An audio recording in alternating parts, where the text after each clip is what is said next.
Siz musulmonlar farzandlaringizga aslo diniy tarbiya bera olmaysizlar.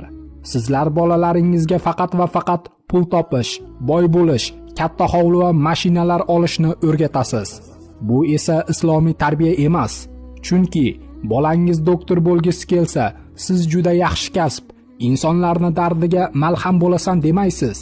Aksincha, juda yaxshi kasb, xalq hurmatida bo'lasan, hamma seni so'nchagingga pul soladi. Doktorni bir operatsiyasi falon pul turadi deysizlar. Natijada bolani yoshlikdan pora, kibr va haromxo'rlikka yo'naltirasiz. Asli esa diningiz bundan qaytargan yoki yolg'onmi?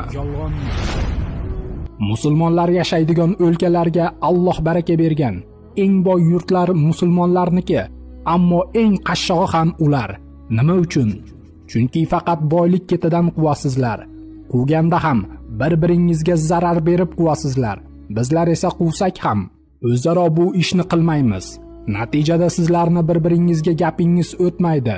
O'zgani emas, o'zingiznikini dushman deb bilasizlar. Sizga bir gapni aytaman. Aslida biz bolalarga tarbiya berishni musulmonlar tarixidan o'rgandik. Biz bolani yoshlikdan